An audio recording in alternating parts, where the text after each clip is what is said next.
Hello and welcome back to Lord Affairs News on Nyris Gaming. We have our next update on the 24th. I didn't cover the last one because there wasn't a ton going on there other than Water Ricardo. We are going to be getting another Water Hero this next one, and a bunch of good balance updates. So let's begin. First things first is going to be balance updates, and based on my Contract Hero tier list, I am not surprised that Earth Walter is going to be one of these. One of the basic things that's going to be added to all of his abilities is defense scaling for the damage dealt, which will make him immensely more viable than he currently is. Also, his 1, only increasing the defense of him and the ally with the lowest health, is going to be changed to a defense up for the entire team. Far more effective. Like I was saying in my contract tier list, so many other characters have full team-wide defense up that the 1 on here was just useless. Now it is more in line with all those. His 2, with the attack up that it gives to the entire team, which I totally didn't forget in the tier list, is going to go up to 3 turns from 1 if the allies are Earth Elemental, so more of that elemental niche, and the defense scaling on the damage. It's not going to start at a 5-turn cooldown now, it's going to start at a 4, go down to 3. That level is going to give an extra 10% damage dealt. And the burst is going to start filling the action gauge of all allies by 25%, going up to 30, getting rid of the 20%, with that 5 extra from level 3 for an extra 10% damage dealt instead. It's going to do 300% more damage against water enemies and increase based on defense. So we'll have to test out how much damage that does, and potentially adjust his position on the tier list for the second part with the new trio.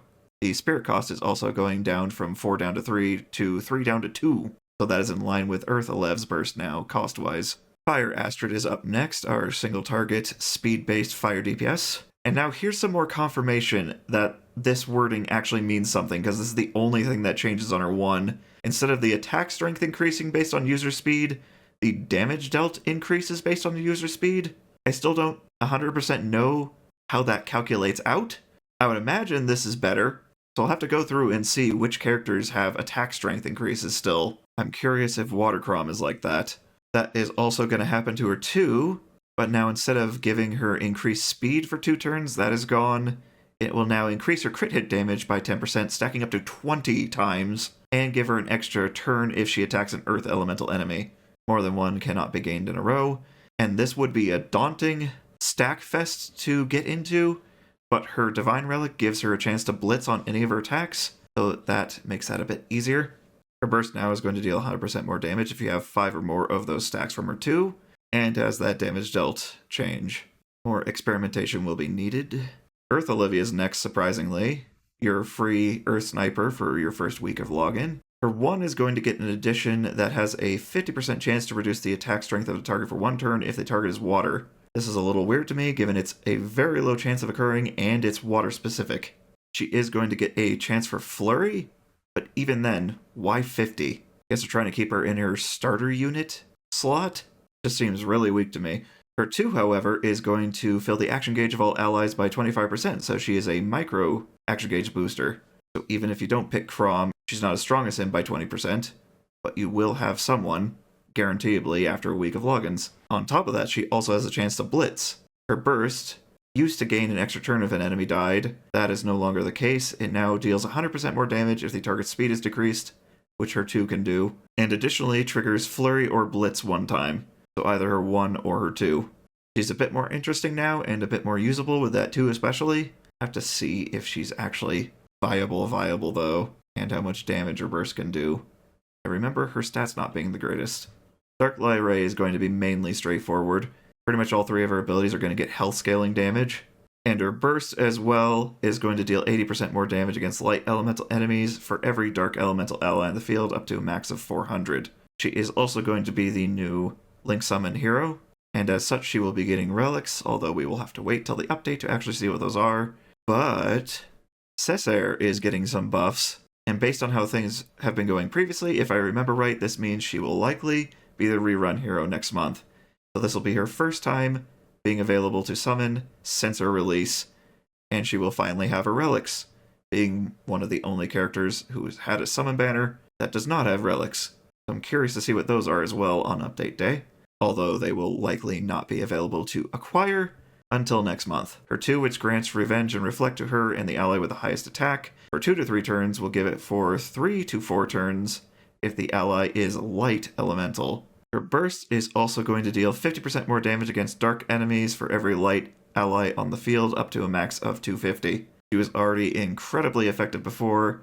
She's getting a little bit more of a buff when she is in a light against dark specific team. New hero for this update is going to be Water Sniper Ian. He is coming with a new debuff, which is effectively Water Elemental Scald. Hopefully we will have one of those for each element eventually. Given the elemental focus these days, I would not doubt it. I'm shocked it's taken this long just to get one more beyond Scald. He and his relic banners will be available from September 24th to November 1st. There will also be a Meowmic event dungeon from September 24th to October 3rd. There will be different elements per week with different challenges to do, some of them daily. You will have the opportunity to get a lot of the daily challenge currency to get stuff from those. A lot of chances to get alchemy tickets and featured relic summon tickets, which might be really good if you want to pick up Cesaire's new relics when she releases again. The Dark one will give you Link Summon tickets daily, Fire will do Battle Skip tickets, Water will be random Classroom chests, Earth will be crystals, Light will be Link Stones, otherwise all of the rewards will be the same, but reset per dungeon by the look of it. And here is the elemental schedule. Let us now take a look at Water Ian, the first variant of the Far East trio. Water Sniper Ian is going to be the next featured summon, and his health is pretty hefty at level 70. His attack is pretty decent. With Ascension, that'll get even better, probably in the 16 to 1700 range. Defense is pretty serviceable. Speed is above average at 105.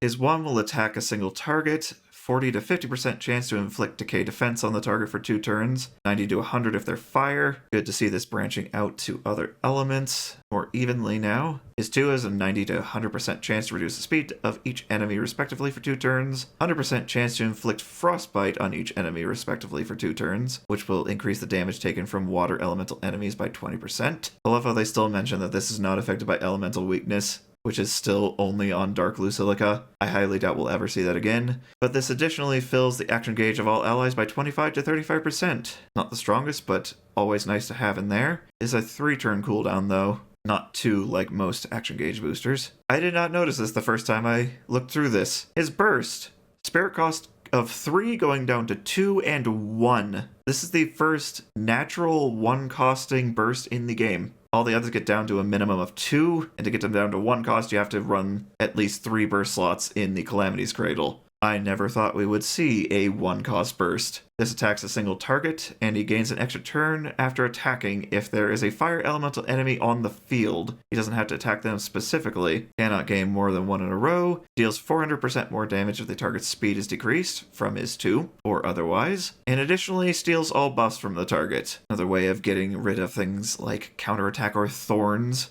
On top of him being a sniper, he's going to generate a good amount of burst gauge and not use up barely any of it. His passives are going to be attack and fire damage. Base relic is going to be debuff rate. His refined is going to increase his damage against fire enemies from 35 up to 90%. And his divine is going to have a 25 to 75% chance to trigger flurry one time upon attacking to keep that decay defense on enemies. Looks like another one that could be built either for pure utility and speed, action gauge boosting and debuffs, or mixing in a bit of damage or full-fledged damage. There are a decent amount of options here, and I like it. That is going to do it for Lord of Heroes news on Nyris Gaming today. Like if you liked, subscribe if you would like to see more updates, guides, and Let's Plays in the future, both for this game and others, and I shall see you in the next one.